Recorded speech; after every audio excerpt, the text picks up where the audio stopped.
glasses? Oh, there's one right here. Maybe I can have it. Thank you. Oh, here we go. This is weird. On your whiteboard, please tell me what is the name of the first person that the Young Turks put into power on the throne? Who is the name of the first person that is going to be put on the throne by the Young Turks? Good. Come on, come on, come on. Now. Who is it? You need numbers, people. Who is it, Jamal?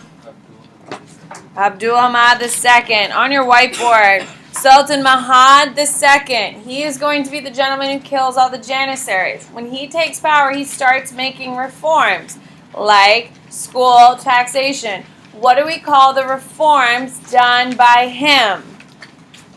It starts with a T. What do we call the reforms done by him? This is pre-Ottoman Turks. What do we call these slow reforms? Tristan. Tanzimat reforms. There you go. On your whiteboard, please tell me, what type of government did the Young Turks want? You read their document yesterday. What type of government did the Young Turks want? Good. Come on, come on. Let's go. What is it, Zhang Hao? A constitutional representative government. On your whiteboard, please tell me, what is the second guy's name who the Young Turks put into power? They are going to keep him in power because he's going to do exactly what he's told. Come on. Good. Who is it, Alex? There you go. On your whiteboard, what language were the Young Turks pushing? This is going to lead to a lot of problems because of the idea of nationalization. People want to speak their own language. Zach. There you go. On your whiteboard, please tell me, what is the big war that is going to change everything for Russia? They're going to be embarrassed because of this. They're going to try to industrialize. It's not going to go well. Then they try to take on the Japanese. That doesn't go well. Everything changes after this. Cade. Crimean War. On your whiteboard, give me one reason why the Germans, the French, and the English are going to come and fight for the Caucasus Mountains. Why they're going to get involved in the Caucasus Mountains and defeat the Russians in the Crimean War. Oh my God. That's not a threat to their land. Caucasus Mountains are nowhere near England, France, and Germany. Good. Why, Munson? They're scared of like an imbalance of power. They're scared of a balance of power. Who can tell me what document says it's illegal to do what the Russians did? Can anyone raise their hand and tell me what the name of the document is? It's called the Peace. Oh, Peace of Paris. No, Peace of Paris is going to end the World War, American Revolution. Peace of Westphalia. Yes? State sovereignty. Yes? After anyone remember what war? 30 Years War, when you're not allowed to invade a country because they've decided to support Protestantism. Okay. Who's the guy who frees the serfs? What year and what's the name of the dude? It's a big year for the United States. It's the outbreak of the Civil War, so you should remember it. What is the name of the dude who frees the serfs and what year? Yeah. Who is it? Caroline. So it's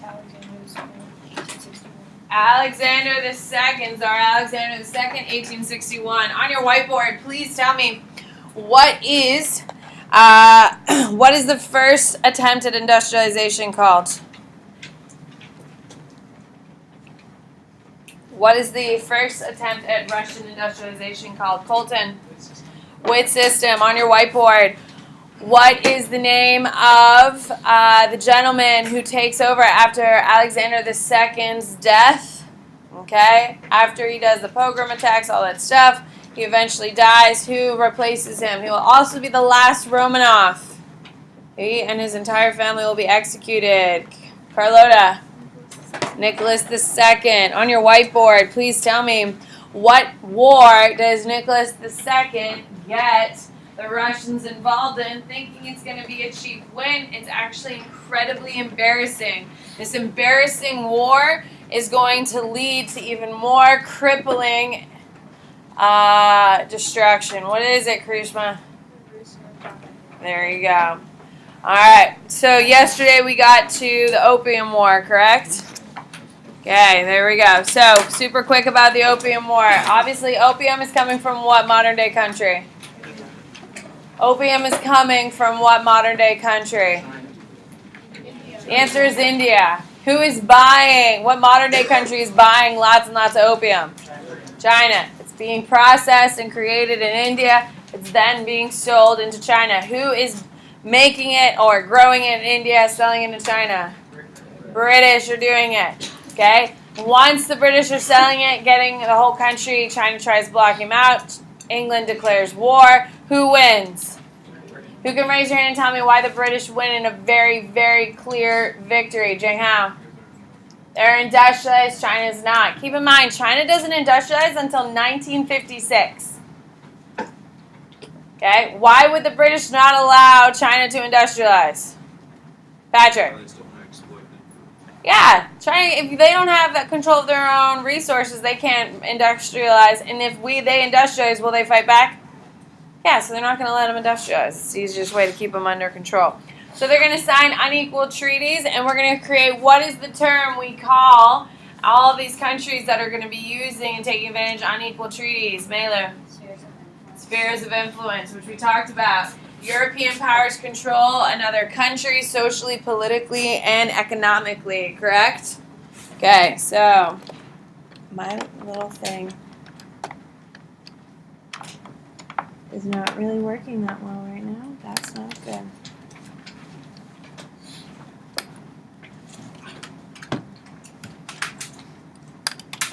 That's not good at all, actually. Whew. Okay, so unequal treaties, so we're going to have. So the first one, you're going to have to listen to me. I'm going to try writing on my board here in a second. Gabriella, can you do me a favor while you're sitting there? Can you wipe off my board? Can you spray it with Windex? Paper towels are right there, and I'm going to start writing on it here in a second. Oh, here we go. If you could still wipe it, I would be eternally grateful for me. So the first major rebellion is the Taiping Rebellion. It is Taiping.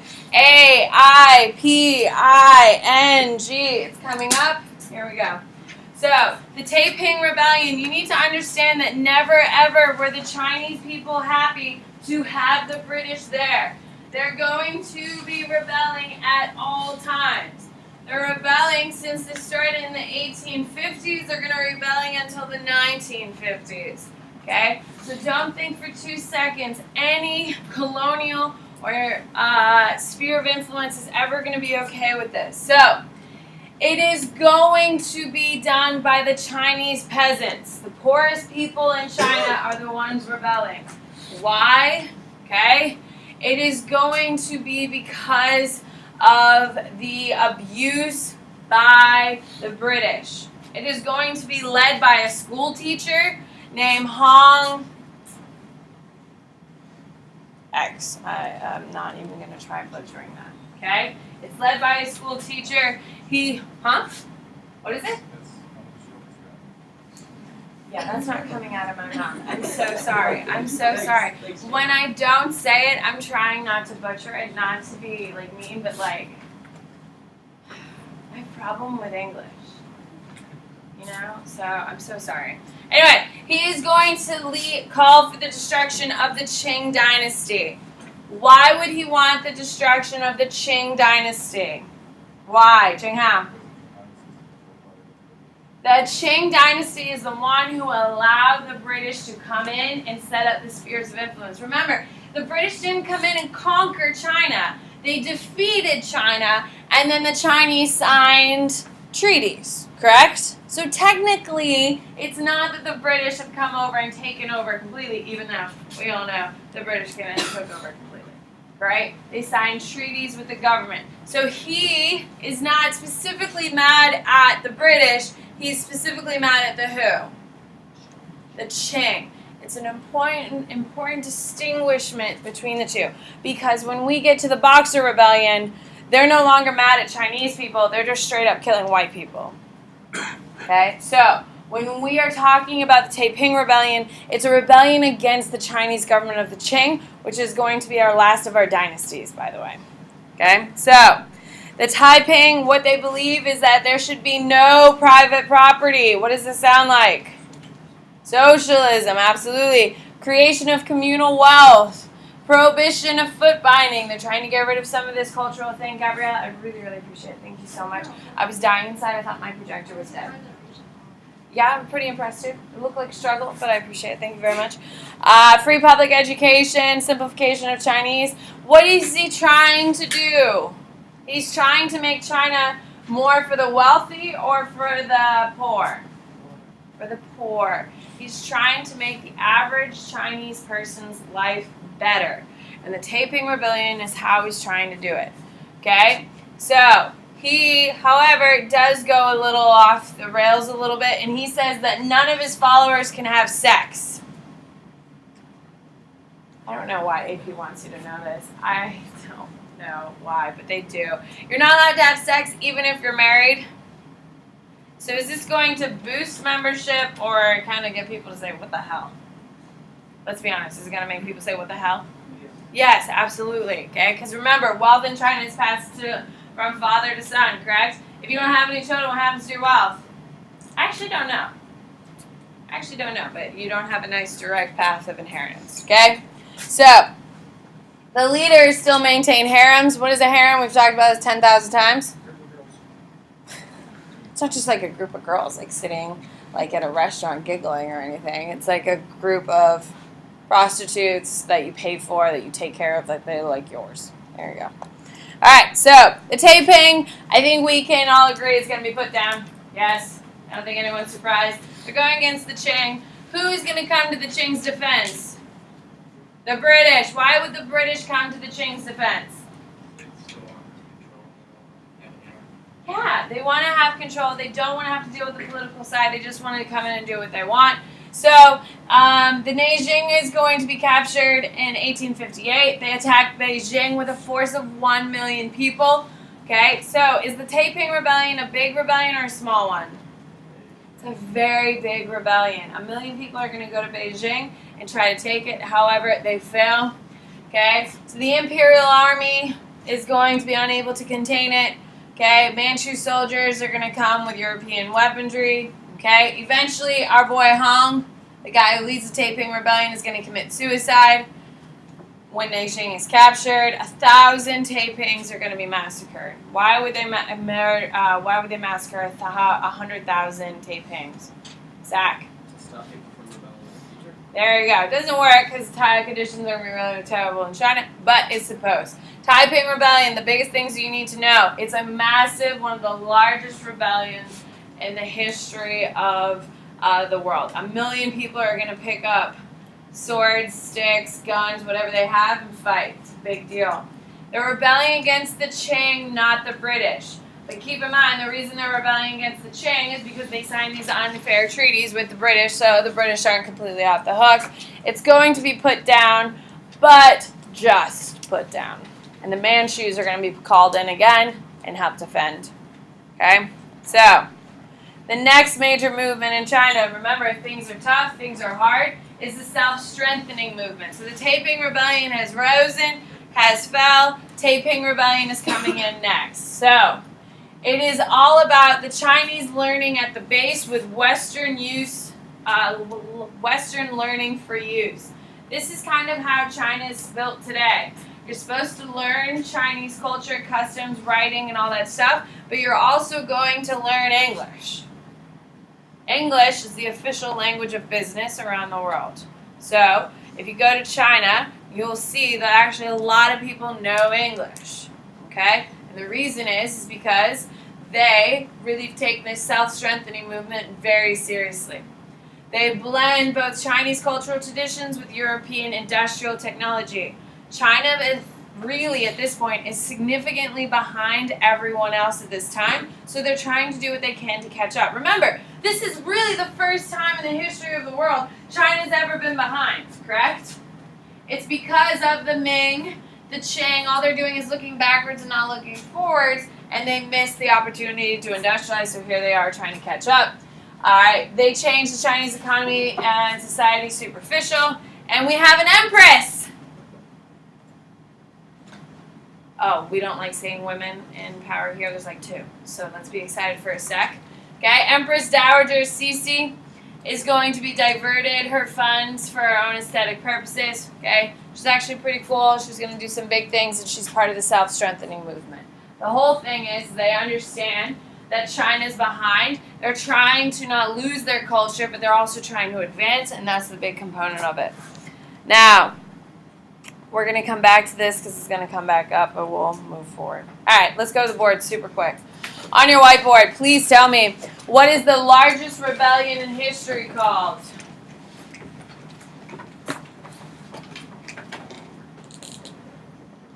Good, I got 2 answers here. 3, 4. Raina, what is it? Taiping Rebellion. On your whiteboard, please tell me, the Taiping Rebellion is rebelling against who?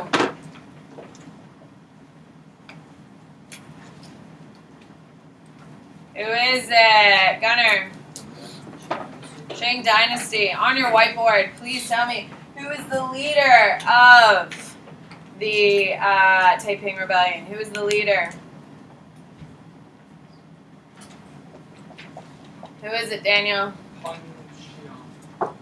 Hong X something, yes. Sorry. On your whiteboard, please tell me, what is the name, what do we call when we're starting to blend traditional Chinese with the more modern Western ideas? Good, I got 1, 2, 3, 4. What is it? Abby. Self-strengthening movement. Who is going to be the largest champion of this? She's a boss because she's a chick. And there's so few of them we have to celebrate. Who is it, Sarah? Empress Cece. Cece, I don't know. Alright, here we go. So spheres of influence. We mentioned them. The British are going to get their hands all over China with the Opium War. It's the Opium War that's going to open the doors to the spheres of influence and allow the Europeans to come in. So a sphere of influence is because the Qing dynasty is losing power and losing influence. Okay? So because of that, the Japanese and the Europeans are starting to take over in the sphere of influence, which means they don't control it politically, they dominate economically. They make all the decisions. Now, they do control some governmental components. They're telling the Qing what to do, but they don't want to run the day-to-day governments. They don't want to take over. They just want to completely just take whatever the hell they want. Correct? Like, you want to go to a grocery store and steal the food you want, correct? But you want them to replace the food, so the next time you go in to steal food, you just have to go to the same damn shelves, correct? Like, that's nice. If you're going to steal stuff, you want them to replenish what you're going to steal the next time, so it's there the next time you need it. That's exactly what the British want. They want the Chinese to keep doing what the Chinese are doing, and they just want to come in and take their resources. That's it. So, the Japanese are also going to be doing spheres of influence. Who can raise your hand and tell me why the Japanese are doing this? What are the Japanese doing that no one else has done over in Asia? Patrick? They're the only industrialized country over in Asia. No one else. So, because of that, they're like, oh, screw it, man. We are industrialized. They're not. Let's take advantage of this. Hell yeah. So they start exploiting their neighbors. If you know anyone who's Chinese and you say they're Japanese, they will probably cut you. Because within the period from the 1900s to definitely to after the World War II, the Japanese are going to do horrific things to the Chinese people. We're talking about rape on the largest scale in a systematic way of the women of Nanjing. We're going to talk about the destruction of Chinese culture and all that stuff. The Japanese did horrible things to the Chinese. Okay? We've all heard about Japanese prison internment camps, yes? Yeah, one of the worst places to be, right, Gunnar? That's why you have your phone out? You're Googling it? You don't know? Yeah, put it away. So, Vietnam is going to be in France. Burma is going to be controlled by Great Britain. Okay, China is going to be divided into spheres of influence by 1895. So, we're going to have this thing called the 100 Days of Reform once we've broken everything down. Okay? It is going to be led by Kang Yawei and Lang Oak. Yep. What it's going to be, it's trying to allow, it's trying to change the Chinese way of thinking to justify the spheres of influence. Okay? So, this is going to be pro-industrialization. We're going to see that CC is going to nullify it eventually. All you need to know, 100 Days of Reform, put a big star next to it. China tries to become pro-industrialization.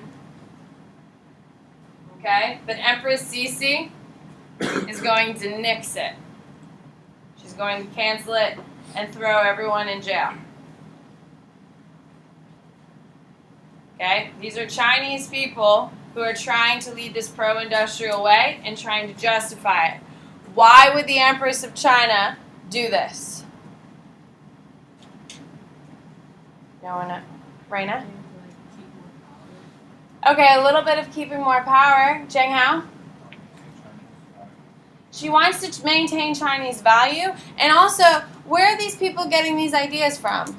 Chinese society or Western society? So has Western society done China any favor since it's been there since the 1870s? Nah. So she sees all these new things and how Chinese people are really adopting these things and trying to implement it. And she's like, whoa, I'm about to lose the whole damn country if we start going this route. So she nullifies and imprisons everyone who is trying to, all the Chinese. So at this point, please listen. At this point, you have the British and the European powers trying to industrialize China for their own greed. They're trying to get all the resources from themselves. There's people in China who are like, hey, why don't we industrialize and, we'll be more of an even level, okay? Which makes kind of logical sense, correct?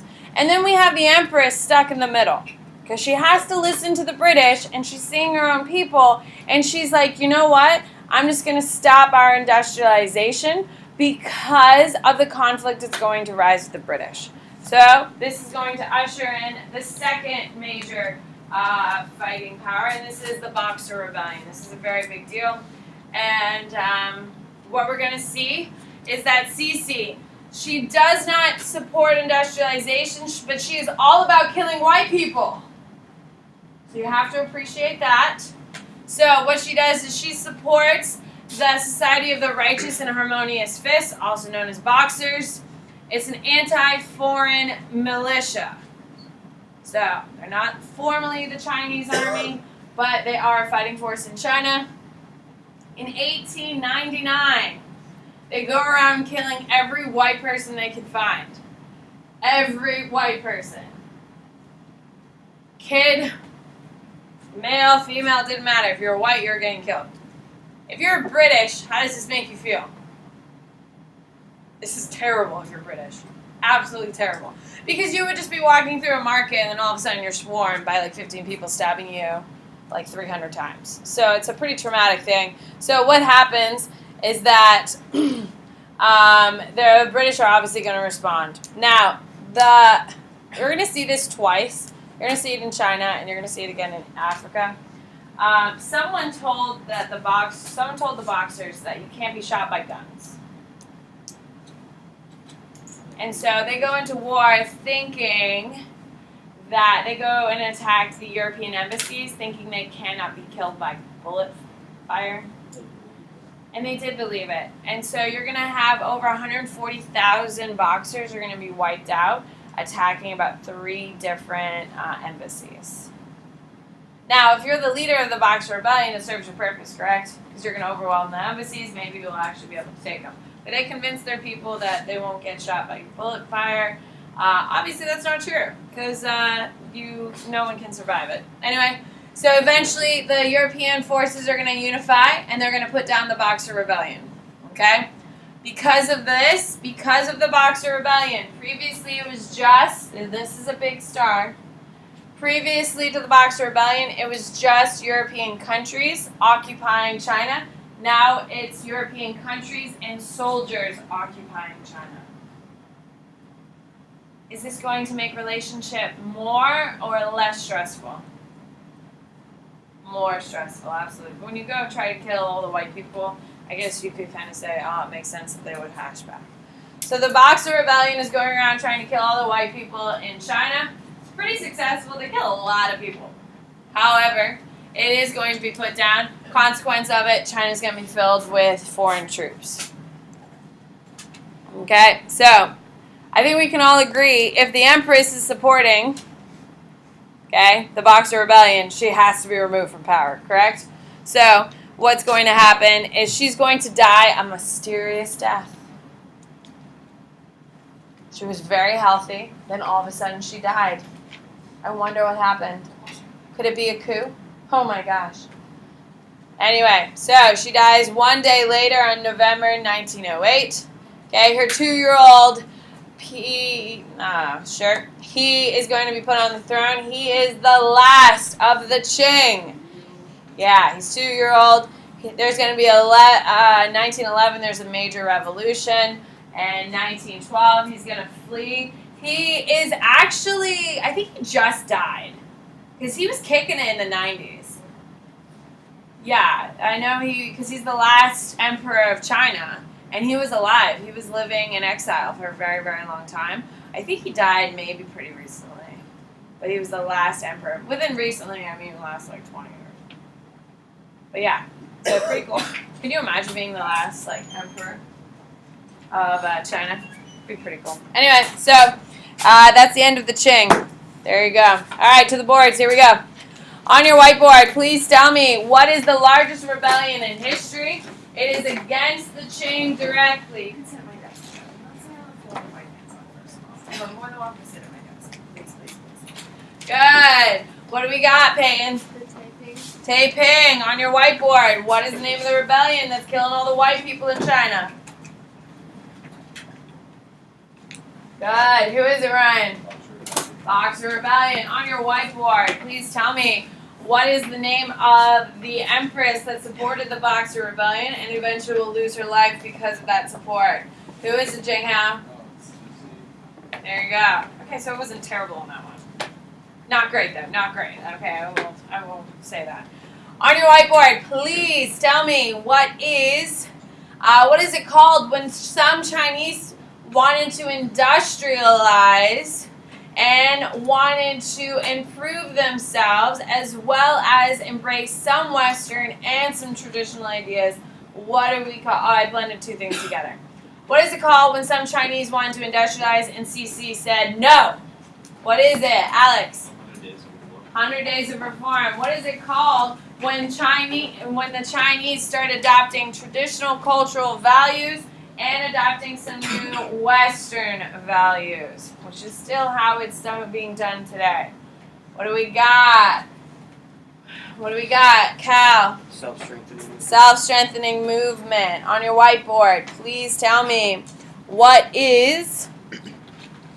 Nope, we're moving on because I got to make sure I get through Japan. All right, I would write a big heading of Japan. We're done with China. We're moving to Japan. Okay, so Japanese society is going to be a hot mess in the 19th century because it's going to reopen their doors. The reason why Japan's having a hard time is because agriculturally they're having tons of problems. If there's not a ton of food, there's going to be high taxes. High taxes, not a lot of food, not a great combination. The daimyo. Who are the daimyo? If you had to equate it to European Middle Ages, what would we equate the daimyo? Jamal? They're the lords, your nobles, and stuff like that. Your samurai are equating to what, Walker? They higher? No, they're below. What in Western Middle Ages is a samurai equated to, Raina? A knight. There you go. Okay.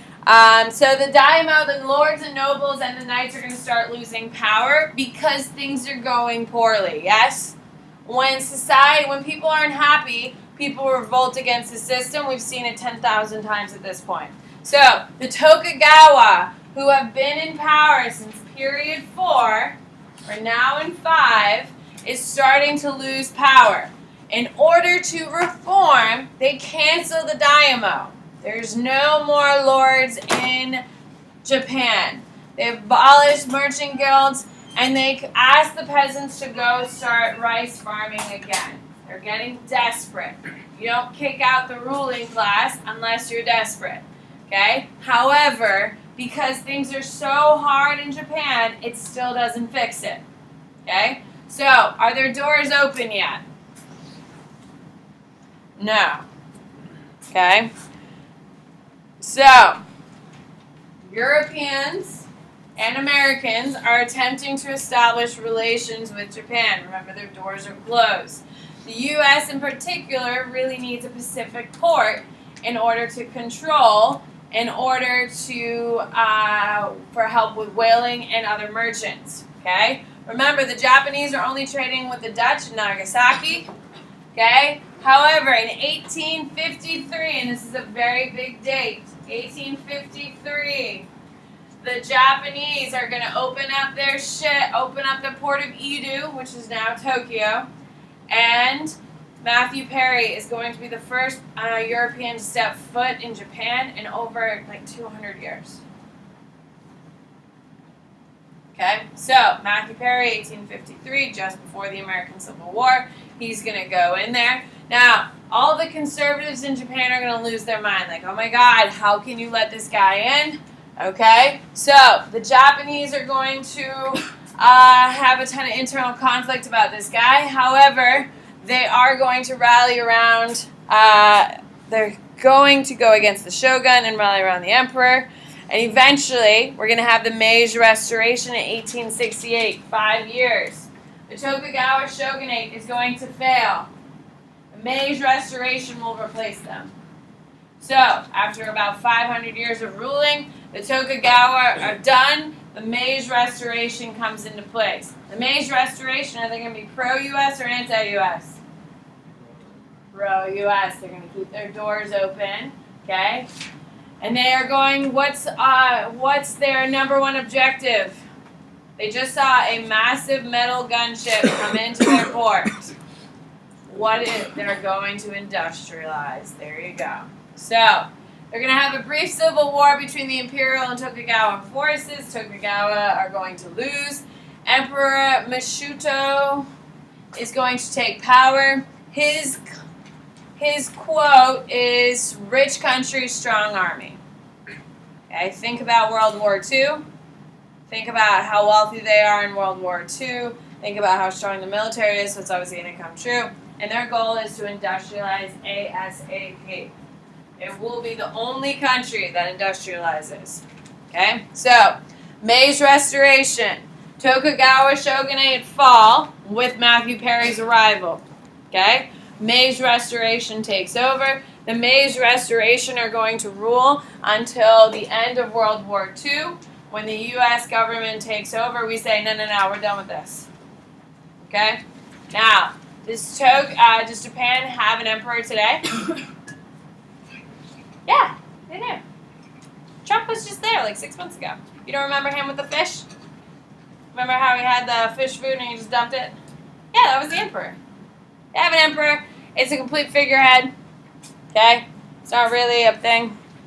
No. Okay, so we have the Meiji Reform. So they're coming in. Remember, they're very pro-Europe. So the Japanese are going to send people to the United States to learn how to industrialize. Don't write down their names. Who cares? Write down, Japanese are learning from Americans. That's all. Okay? They are going to remove privileges from daimyo and samurai. Have you ever seen the movie The Last Samurai? With Tom Cruise? I hate Tom Cruise, but it's actually a bomb movie. It's so good. No, we've never seen it. Well, if you've ever seen it on like TV, because it's on kind of regularly, you should check it out. Okay, so all samurai are going to be murdered. All daimyos are going to be murdered as well. It's going to be crushed by the National Army. They get the Gatling gun, which is pretty cool. And what they do is have you ever seen a Gatling gun? It's so cool. It's like a machine gun, but you just turn the little crank, and it just fires. It's like the coolest thing in the whole wide world. And they just murder the samurai. Tax reform, payment in cash, not kind, which means you have to pay in actual money. You can't just pay in food anymore. So they're modernizing at an incredibly fast rate. They're going to create a constitutional government. Okay, only very few people are allowed to vote. Economic reforms, pro-industrialization. So they're constitutional, they're industrial, okay? And they're going to improve their literacy rates, okay? Stop for 2 seconds. Is Japan holding on to its traditional roots or embracing the new world? Embracing the new world, and it's incredibly all because of the Meiji Restoration. Tokugawa, old world, which is why it closed its doors down, correct? To protect its culture, protect itself. Now the Meiji Restoration is like, screw it, windows, doors open, let's go, let's get all these ideas in here. It's a dramatic transformation. You don't need to have everything, but you need to know that, okay? Meiji is pro-Western. Okay, if you look at Japan today, it's like Tokyo, for instance, one of the most modern cities in the world. China's catching up to them. Can we agree? But Japan is the most powerful country in Asia. China is coming up very, very quickly, maybe even coming across. There you go. All right, covered everything I need to. Here we go to the boards. On your whiteboard, please tell me, pre-Matthew Perry, what government is in Japan? Pre-Matthew Perry, what government is in China? Japan, damn it. What is it? Carlota. Tokugawa. Matthew Perry shows up in Japan what year?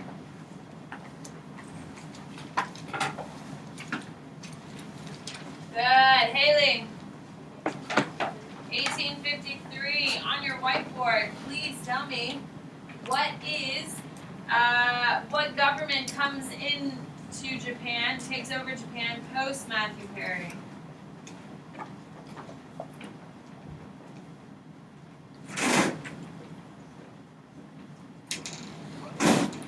Good. Who is it?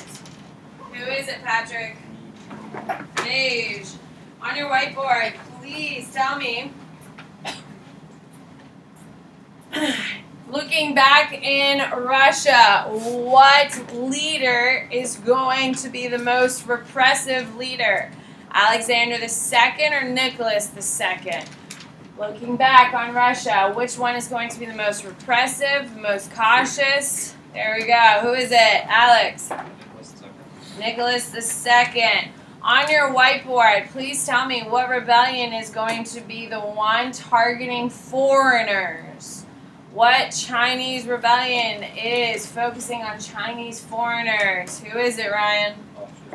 Boxer Rebellion. On your whiteboard, please tell me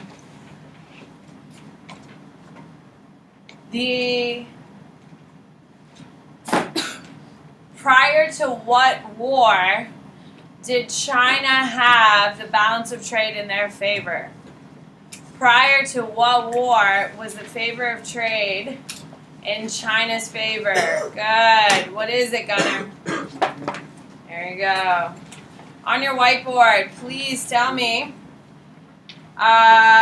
what group of people believe that the Tazimat reforms were not extreme enough? What group of people believe that the Tazimat reforms were not extreme enough? Munson. The Young Turks. On your whiteboard, please tell me who won the Russo-Japanese Wars. Good. Who is it? Krishma. Japan. Now, the defining factor of the Russo-Japanese War, I hope you see what I'm doing here, is in the Japanese victory at Port Arthur. Seems like a very specific tidbit of knowledge, don't you think? The defining factor of the Japanese victory in the Russo-Japanese War is their victory at Port Arthur.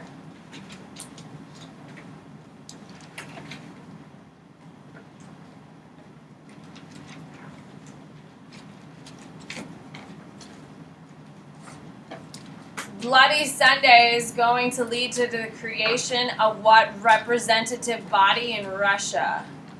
Bloody Sunday is going to lead to what representational body in Russia? It's a pretty in Russia. That's Ottoman. Good. What is it, Gunnar? Duma is the representational government pre-communist revolution. On your whiteboard, the Crimean War ends in whose loss? The Crimean War ends in whose loss?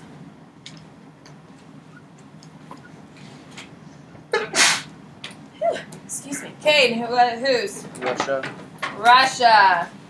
On your whiteboard, please tell me what country is known for its extreme ethnic and language groups. That has an extremely large amount of language and ethnic groups in their country. Okay, I'll take. Good. All right. What do you got, Dylan? Ottomans have it. What else? Gunner. Russia. Also Austria. Austria-Hungary has a ton of them too. On your whiteboard, please tell me.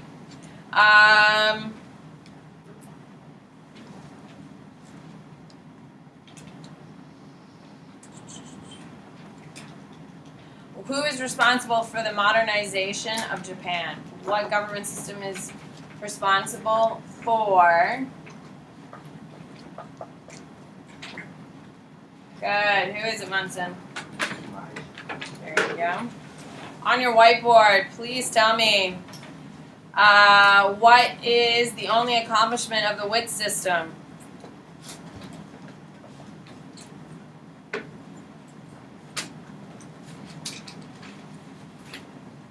Good.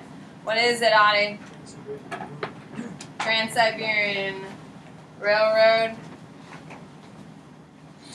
On your whiteboard, please tell me what is. I don't know, there's like. I think you're pretty good for tomorrow. I think you're pretty good. I think you're good. Alright, I would definitely look over your study guide for tomorrow's test. There's two questions I refuse to deal with. But everything else you should be totally fine with. I think you'll be happy. Ish. I don't know if you'll all be actually happy, but we'll see.